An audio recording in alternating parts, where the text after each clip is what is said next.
जय नमस्कार, कैरियर पर आपका बहुत बहुत स्वागत है। क्लास 12 फिजिक्स चैप्टर नंबर 6 विद्युत चुंबकीय प्रेरण। नया टॉपिक है प्रत्यावर्ती धारा जनित्र या डायनेमो।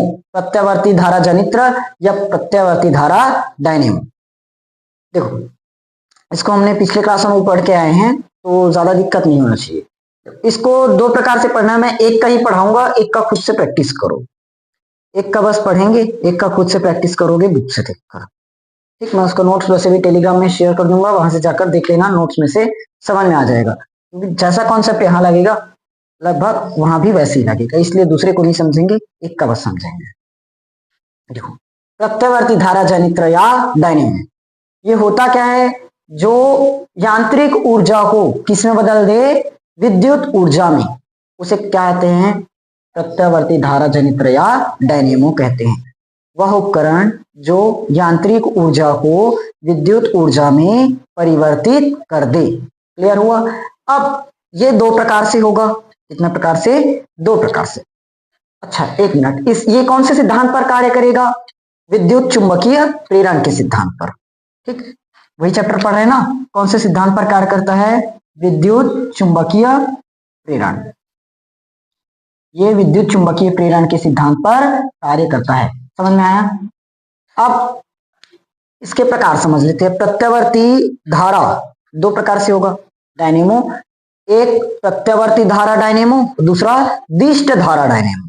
प्रत्यावर्ती धारा डायनेमो और दिष्ट धारा डायनेमो। अब डायनेमो जानते क्या है? जो यांत्रिक ऊर्जा को किसमें बदले? विद्युत ऊर्जा में। यांत्रिक ऊर्जा को विद्युत ऊर्जा में। ठीक, इसको याद रखना। कहां कहां से चेंज होगा? यांत्रिक से विद्युत में। यांत्रिक से विद्युत बदलता है। तो अब जब, अच्छा, इसको दो प्रकार से बताया। पहला प्रत्यावर्ती धारा डायनेमो, प्रत्यावर्ती डायनेमो बस है ना, प्रत्यावर्ती धारा डायनेमो। उसके बाद दिष्ट धारा डायनेमो, दिष्ट धारा डायनेमो। जनित्र या डायनेमो दो प्रकार से, प्रत्यावर्ती धारा डायनेमो और दिष्ट धारा डायनेमो। प्रत्यावर्ती धारा डायनेमो होता क्या है? जो यांत्रिक ऊर्जा को प्रत्यावर्ती धारा में बदले।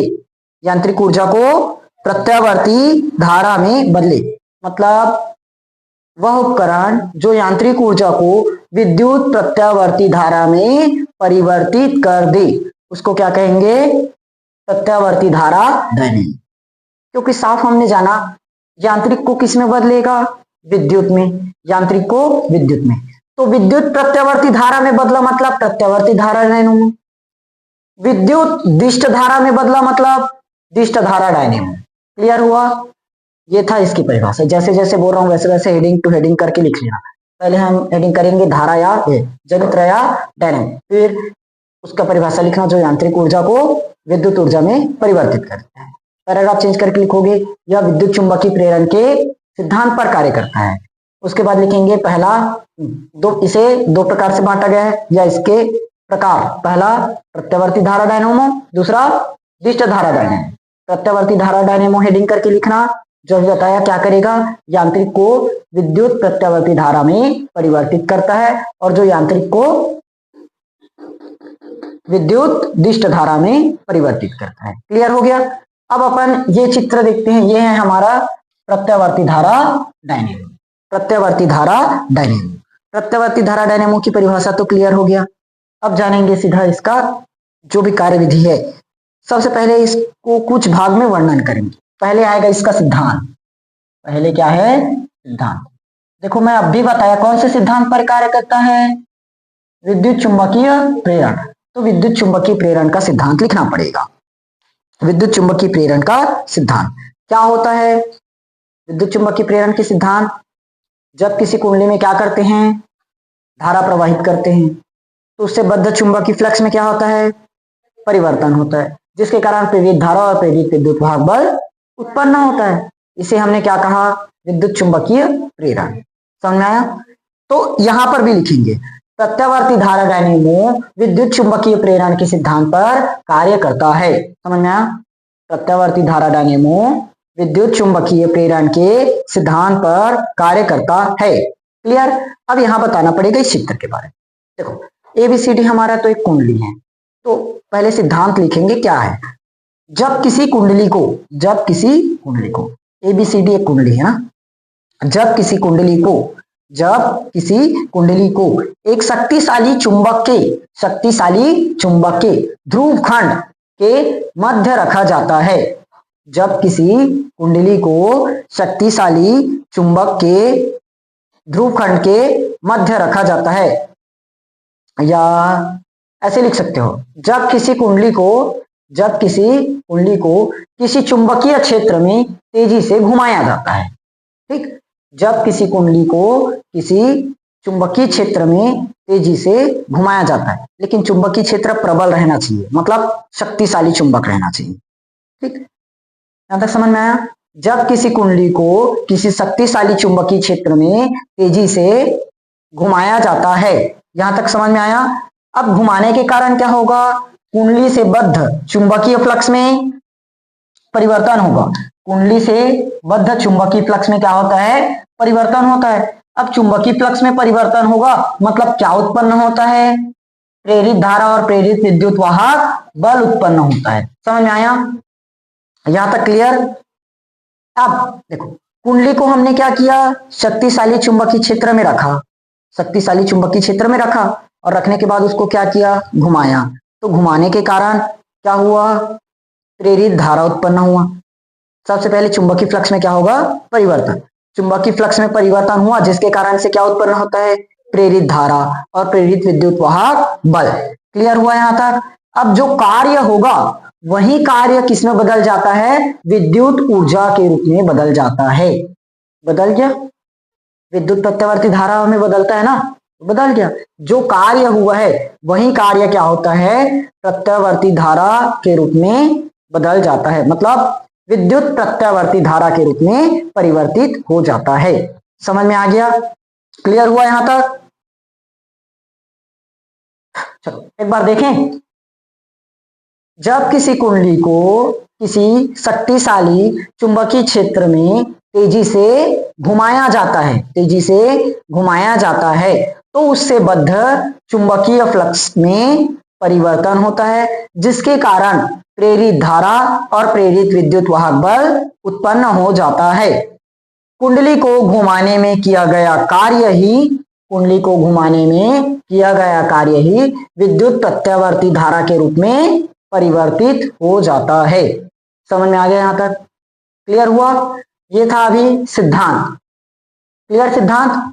अब सिद्धांत के बाद इसके प्रकार समझेंगे, मतलब सॉरी वो प्रकार नहीं है, इसका संरचना पूरा वर्णन करना पड़ेगा ना कि कौन कौन क्या क्या है। जैसे इसमें NS दिख रहा है, ABCD नजर आ रहा है, B1 B2 दिख रहा है, S1 S2 है, तो इन सब के बारे में बताना पड़ेगा कि ये है क्या क्या।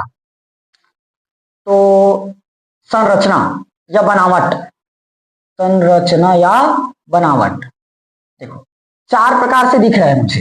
एक ABCD हो गया, एक क्या है ABCD, दूसरा NS हो गया, एक ABCD और एक NS, एक B1 और B2, एक S1 और S2, चार प्रकार से दिखा।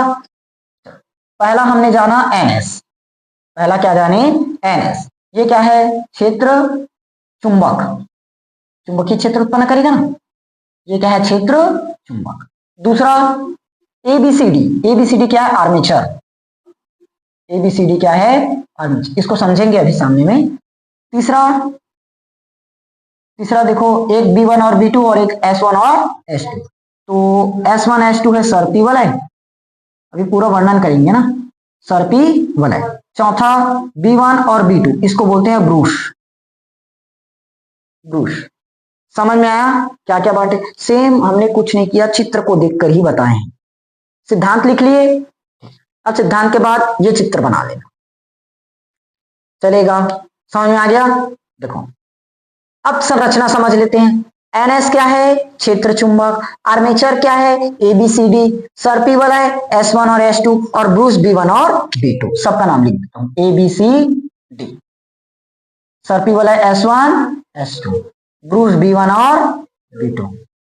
समझ में आया? अब एक एक करके सबका वर्णन करना है। चलो मुझे सबसे पहले ये बताओ तो S1 और पहले क्या है? NS क्षेत्र चुंबक। तो NS क्षेत्र चुंबक क्या है? NS क्या है? एक शक्तिशाली चुंबक है।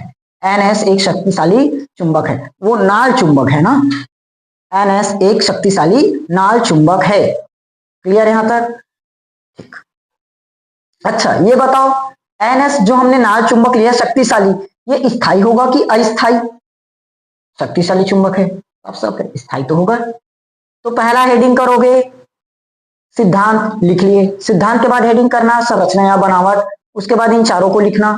फिर पहला हेडिंग करना NS चुंबक क्षेत्र, NS चुंबक क्षेत्र या NS क्षेत्र चुंबक। समझ में आया कैसे कैसे लिखना है? ठीक। हेडिंग करो NS क्षेत्र चुंबक, उसके बाद जो बोल रहा हूं उसको लिखना। यह क्या है? एक स्थायी चुंबक होता है। यह एक स्थायी चुंबक होता है। यह एक शक्तिशाली नाल स्थायी चुंबक होता है। जैसे लिखना चाहो अपनी सुविधा अनुसार याद करने के लिए लिख सकते हो। समझ में आ गया? ठीक। उसके बाद जान लेते हैं आर्मेचर। आर्मेचर ABCD, ये क्या है? आर्मेचर ABCD क्या है? एक आयताकार कुंडली है। आर्मेचर ABCD एक आयताकार कुंडली है जिसे नर्म लोहे के क्रोड पर तांबे के तार लपेटकर बनाई जाती है। याद आया? हमने ऐसा और कहां पढ़ा था? कहां पढ़ाया था? याद तो नहीं रहता तुम लोगों को, कहां रहे?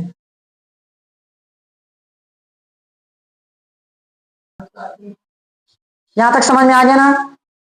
आगे आर्मेचर, देखो आर्मेचर के बारे में क्या जाने? ABCD एक आर्मेचर है या ABCD एक आयताकार कुंडली है जिसे नर्म लोहे के क्रोड पर तांबे के तार लपेटकर बनाई जाती है। समझ में आया? अब ये आर्मेचर को रखते कहां हैं? चुंबक के ध्रुव खंड के बीच में। चुंबक के ध्रुव खंड के बीच में रखा जाता है और इसे बिना किसी साधन के घुमाया जाता है। बिना किसी साधन के घुमाया जाता है, वो घूम जाएगा चुंबक के मध्य रखेंगे तो। समझ में आया? इसको पहले भी पढ़ चुके हैं। यहां तक क्लियर हुआ? चलो चुंबकीय क्षेत्र समझ में आ गया, आर्मेचर समझ में आया। अब आर्मेचर में क्या लिखेंगे? जो अभी बोला वही लिखेगा। ABCD एक आयताकार कुंडली है जिसे नर्म लोहे के क्रोड पर तांबे के तार लपेटकर बनाई जाती है तथा इसे शक्तिशाली चुंबक ध्रुव खंड के मध्य रखा जाता है तथा बिना किसी साधन के घुमाया जाता है। यहां तक समझ में आया? ठीक, लिख लेना सेम। चुंबकीय क्षेत्र खत्म, आर्मेचर खत्म। अब क्या बचा? सर्पी वलय S1 और S2। देखो सर्पी वलय किससे बना होगा? ये दो, ये वाला S1 और ये S2, इसी को बोलते हैं सर्पी वलय। तो इसके बारे में हम बता क्या सकते हैं? दो समाक्षीय वलय S1 और S2 होती है। दो समाक्षीय वलय S1 और S2 होती है। देखो S1 और S2 ये क्या है? समाक्षीय वलय। समझना? जो आर्मेचर के साथ ही घूमता है, जो आर्मेचर के साथ ही घूमता है। समझ में आया? S1 और S2 दो समाक्षीय वलय होती है जो आर्मेचर ABCD के साथ साथ घूमता है। बस इतना ही लिखना है, लिख लोगे? ठीक। चौथा पॉइंट क्या बचा? ब्रूश B1 और B2। देखो ये B1 और B2 जो ब्रूश बनाए हैं ये कार्बन की बनी होती है। किससे? कार्बन से। तो ब्रूश B1 और B2 किससे बने होते हैं? कार्बन से बने होते हैं। इसी से मतलब ब्रूश से, ब्रूश से क्या होता है? एक प्रतिरोध जुड़ा होता है। ब्रूश से ही क्या होता है? प्रतिरोध जुड़ा होता है तथा ये ब्रूश क्या कर रहा है? सर्पी वलय को छूते रहता है। देखो मतलब टच करते रहता है ना। ये किया है यहां से, वैसे सेम ये वाला भी यहां से किया है। तो ब्रूश के बारे में क्या लिखेंगे? यह कार्बन की बनी होती है। ब्रूश B1 और B2 यह कार्बन की बनी होती है जो वलय S1 और S2 को छूते रहता है तथा ब्रूश B1 और B2 से एक प्रतिरोध R जुड़ा होता है। समझ में आ गया यहां तक? ये था पूरा का पूरा संरचना। क्लियर हो गया? सबसे पहले हमने क्या जाना? परिभाषा। परिभाषा के बाद सिद्धांत, सिद्धांत के बाद इसकी संरचना। अब क्या बचा? कार्यविधि। अगला पॉइंट क्या है? कार्यविधि। देखो पेपर में लिखने के लिए आएगा तो डायरेक्ट नहीं बोलेगा प्रत्यावर्ती धारा जनित्र डायनेमो क्या है, इसको समझाइए करके। वहां पर हमें कुछ टॉपिक देगा, उसके आधार पर बताना रहेगा। संरचना उतना खास आने का चांस नहीं है, संरचना उतना ज्यादा पूछा नहीं जाता। सिद्धांत लेकिन मेन है, सिद्धांत आएगा मतलब आएगा। ठीक, सिद्धांत और चित्र तो रहेगा 100% है। चलो कार्यविधि जानते हैं। देखो हमने आर्मेचर एबीसीडी लिया, मतलब कुंडली एबीसीडी, वही है ना, आर्मेचर एबीसीडी। उसको क्या किए हैं? एक शक्तिशाली चुंबक के ध्रुव खंड के मध्य रखे हैं और इसको घुमा रहे हैं। कैसे? क्लॉकवाइज। क्लॉकवाइज मतलब दक्षिणावर्त। ठीक, इसको कैसे घुमा रहे हैं? दक्षिणावर्त घुमाई जाती है। तो कुंडली से बद्ध चुंबकीय फ्लक्स में क्या होता है? परिवर्तन, जिसके कारण प्रेरित धारा और प्रेरित विद्युत वाहक बल उत्पन्न हो जाता है। यहां तक समझ में आया? क्या लिखेंगे? कार्यविधि में 3 पैराग्राफ में बांटे हैं ना इसको, मतलब मैं इसको शॉर्ट करने के लिए 3 अलग अलग पैराग्राफ में कर दी हूं, नोट्स में देख लेना। ठीक है, चलो समझते हैं कार्यविधि। हमने सबसे पहले क्या जाना? एबीसीडी, आर्मेचर एबीसीडी को शक्तिशाली चुंबक ध्रुव खंड के मध्य दक्षिणावर्त घुमाई जाती है, दक्षिणावर्त घुमाई जाती है, जिसके कारण इससे बद्ध चुंबकीय फ्लक्स में परिवर्तन होता है, जिससे प्रेरित धारा तथा प्रेरित विद्युत वाहक बल उत्पन्न हो जाता है। यहां तक याद हुआ? जैसे जैसे बोला वैसे वैसे सेम लिख लेना। उसके बाद देखो 2 अर्धचक्र में काम करेगा, मतलब पूर्ण, एक यहां से यहां तक गया, एक और यहां से यहां तक आया, 2 मान सकते हो। 2 अर्धचक्र में काम करना है। प्रथम अर्धचक्र में कुंडली में धारा किधर गया? ए से बी, बी से सी, सी से डी। प्रथम अर्धचक्र में धारा, अब ऐसे तो नहीं लिखेंगे, प्रथम अर्धचक्र में धारा ए से बी, बी से सी, सी से डी। ये पहले 10th में लिखते थे जब थ्योरी हमें बढ़ा चढ़ाकर लिखना रहता था, अब शॉर्ट में लिखोगे समझने वाला। प्रथम अर्धचक्र में धारा ए बी सी डी होती है। समझ में आया? प्रथम अर्धचक्र में धारा ए बी सी डी होती। अब धारा क्या है? धारा की दिशा, प्रथम अर्धचक्र में धारा की दिशा ए बी सी डी होती है। समझ में आया? ठीक, अब प्रतिरोध तो जोड़ रखे हैं। क्या जोड़े हैं? प्रतिरोध। तो प्रतिरोध में धारा कहां से जाएगा? B1 से लेकर B2। समझ में आया? प्रतिरोध में धारा कहां से जाएगा? B1 से लेकर B2। क्लियर हुआ? यह था किसकी बात? प्रथम अर्धचक्र। द्वितीयक अर्धचक्र में अब धारा क्या हो जाएगा? पलट जाएगा। देखो उसमें सेम बना दिया क्या? सेम बना दिया क्या पूरा का पूरा? ठीक है, यहाँ हम ए लिए हैं तो यहाँ तो डी लिए है ना, एक जैसे नहीं, अलग अलग है। सबसे पहले इसका वर्णन एक बार और देख लेते हैं। कार्यविधि में हमने क्या जाना? एबीसीडी को एक चुंबक के मध्य दक्षिणावर्त घुमाया जाता है, जिसके कारण चुंबकीय फ्लक्स में परिवर्तन होता है, जिससे प्रेरित धारा और प्रेरित विद्युत वाहक बल उत्पन्न हो जाता है। इसके बाद पैराग्राफ चेंज करेंगे। पहला, प्रथम अर्धचक्र में धारा की दिशा ए बी सी डी होती है तथा प्रतिरोध आर में, ये बाह्य प्रतिरोध है ना, क्योंकि बाह्य प्रतिरोध आर से दर्शाते हैं, तथा बाह्य प्रतिरोध आर में धारा ब्रूश B1 से B2 की ओर प्रवाहित होती है। समझ में आया? बाह्य प्रतिरोध आर में धारा ब्रूश B1 से B2 की ओर प्रवाहित होती है। क्लियर? अब द्वितीयक अर्धचक्र में आ जाते हैं। द्वितीयक अर्धचक्र में क्या होगा? अब धारा की दिशा किस तरफ होगा? द्वितीयक अर्धचक्र में धारा की दिशा डी सी बी ए होती है। द्वितीयक अर्धचक्र में धारा की दिशा डी सी बी ए होती है तथा बाह्य प्रतिरोध आर में धारा किधर जाएगा? B2 से B1, क्योंकि उल्टा हो गया ना, तो बाह्य प्रतिरोध R में धारा B2 से B1 प्रवाहित होता है। क्लियर हो गया, समझ में आया? ठीक है, ये था पूरे का पूरा चित्र सिद्धांत वर्णन। कोई दिक्कत नहीं, शुरुआत से लेकर जैसे जैसे मैंने बताया वैसे वैसे सेम इसका वर्णन लिख लेना।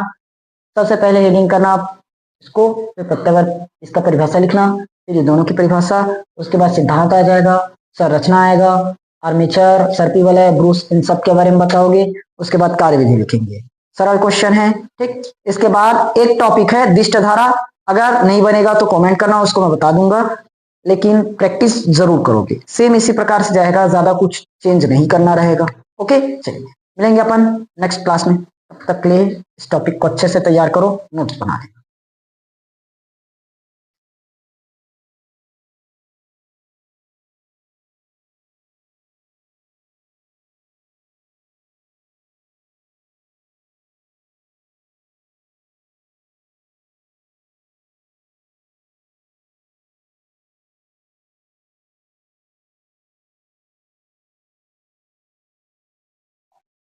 देखो,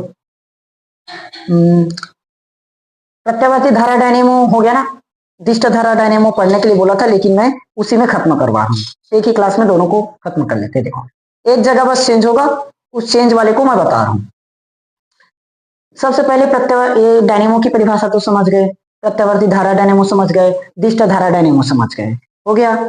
परिभाषा लिख लोगे, ये अलग हेडिंग है ना, ये वाला काम अब खत्म, पूरा फिनिश। अब समझो दिष्ट धारा डायनेमो चल रहा है, दिष्ट धारा डायनेमो क्या लिखेंगे? जो यांत्रिक ऊर्जा को दिष्ट धारा बदल दे, विद्युत दिष्ट धारा में बदल दे। सिद्धांत सेम टू सेम जो अभी पढ़ाया वही लिखोगे, कोई लाइन चेंज नहीं करोगे। संरचना बनावट ये सेम रहेगा, NS, इसमें भी चुंबकीय क्षेत्र है, देख लो, ये हो गया हमारा दिष्ट धारा डायनेमो का चित्र। ठीक, सेम टू सेम रहेगा, आर्मेचर भी सेम रहेगा, सर्पी वलय भी सेम है। ठीक, सर्पी वलय सेम, ये बदलेगा। ठीक, एक मिनट, सॉरी, मैं सर्पी वलय तो यहाँ अलग अलग लिखा हूँ, S1 और S2, सर्पी वलय कैसे सेम बोल दिया। ब्रूश क्या है? ब्रूश, B1 और B2, ये थ्योरी सेम। बचा हमारा क्या चीज? सर्पी वलय। सर्पी वलय को हम इस बार थोड़ा सा डिवाइड करें, विभक्त वलय या दिक् परिवर्तक, विभक्त वलय या दिक् परिवर्तक, दिक् परिवर्तक।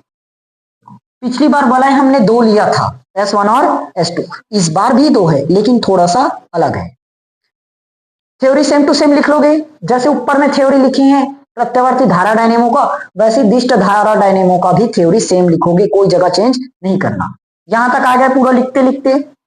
विभक्त वलय या दिक् परिवर्तक, नया हेडिंग कर लो, विभक्त वलय या दिक् परिवर्तक, बाकी के लिए लाइन छोड़ लेना।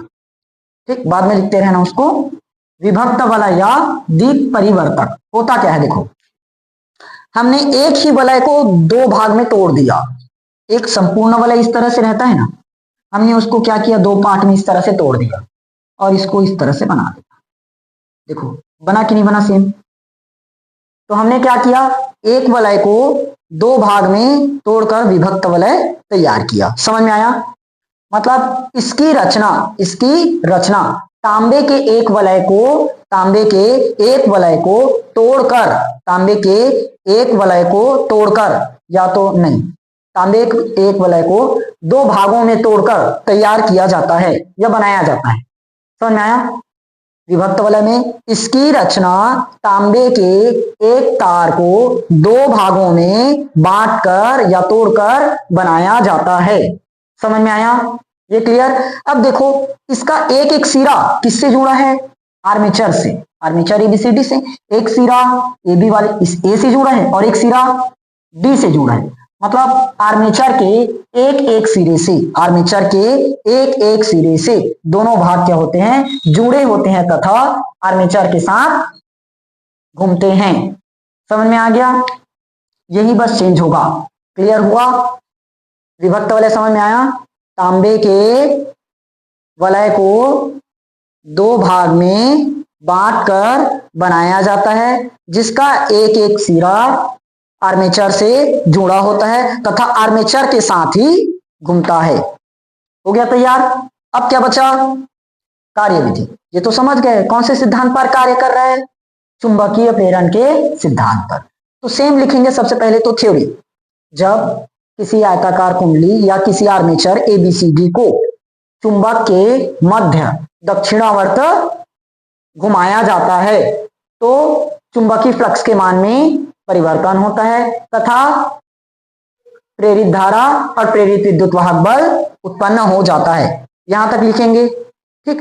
अब बदलेगा सिर्फ एक लाइन, देखो भुजा ए बी ऊपर की ओर और सी डी नीचे की ओर। भुजा ए बी में धारा ऊपर की ओर और सी डी में धारा कैसे है, नीचे की ओर। समझा, भुजा ए बी में ऊपर की ओर तथा सी डी में नीचे की ओर जा रही है। क्लियर हुआ। तो फ्लेमिंग के दाएं हाथ के नियम के अनुसार, फ्लेमिंग के दाएं हाथ के नियम के अनुसार आर्मेचर एबीसीडी में, आर्मेचर एबीसीडी में धारा की दिशा ए बी सी डी होगा। फ्लेमिंग के दाएं हाथ के नियम के अनुसार आर्मेचर एबीसीडी में धारा की दिशा ए बी सी डी होगा, जिससे ब्रूश B1 में, सॉरी, जिसके कारण ब्रूश में B1 से, क्या बोल रहा हूं, नहीं sorry, R R R R है ना, जिसके कारण बाह्य प्रतिरोध आर में धारा ब्रूश B1 से B2 की ओर प्रवाहित होगी। समझ में आया कि नहीं आया।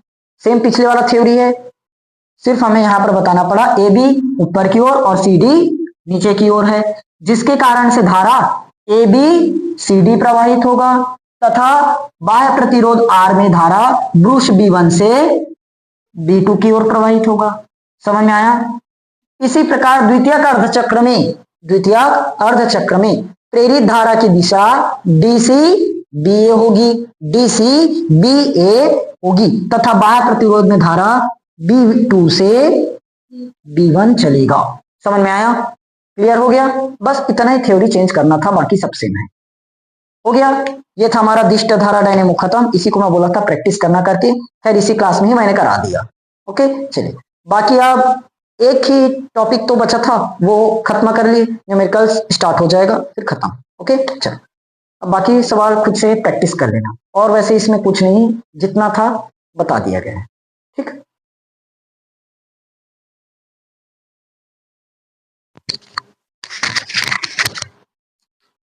ये दोनों का दोनों एक ही दिशा में नया नहीं होगा, थोड़ा सा चेंज होगा। मैंने कहीं ना कहीं गलत कर दिया है, एक दिशा में नहीं आएगा, क्योंकि प्रत्यावर्ती धारा डायनेमो को भी अपन दक्षिणावर्त में घुमाए थे, इसको भी दक्षिणावर्त में ही घुमा रहे हैं। ये यहाँ पर ना एक वामावर्त होगा ना, मतलब एक क्लॉकवाइज और दूसरा एंटी क्लॉकवाइज। तो जो अभी बनाए हैं दिष्ट धारा, ये एंटी क्लॉकवाइज में घूमेगा। बस यही जगह चेंज करना, थ्योरी जैसे जैसे बताया हूँ ना सेम टू सेम लिखना, एक जगह बस चेंज करोगे, जहां दक्षिणावर्त है उसको वामावर्त करना। और हमने क्या जाना था, धारा B1 से किधर आया था, B2 की ओर। B1 से किधर आया था, B2। तो ये भी इसको चेंज कर लेना एक बार, ये B2 हो जाएगा। और सेम वैसे ही यहां पर B1 और B2 कर लोगे इसको, बस एक ही जगह चेंज करना, ठीक। अब थ्योरी क्या बनेगा, जब आयताकार कुंडली आर्मेचर को शक्तिशाली चुंबक के ध्रुवखंड के बीच वामावर्त घुमाया जाता है, वामावर्त घुमाया जाता है, तो धारा की दिशा फ्लेमिंग के दाएं हाथ के नियम के अनुसार धारा की दिशा ए बी सी डी की ओर होती है। किसकी ओर होती है, ए बी सी डी की ओर होती है। तो प्रथम अर्धचक्र में ब्रूश B2 से B1 की ओर प्रवाहित होती है। प्रथम अर्धचक्र में धारा B2 से B1 की ओर प्रवाहित होती है, ठीक। उसी प्रकार बाह्य प्रतिरोध R में अब B1 से B2 की ओर प्रवाहित होगी। समझ में आया, B1 से B2। क्लियर हो गया। बस यही, बस थोड़ा सा चेंज करना था ना, बाकी सब सेम है।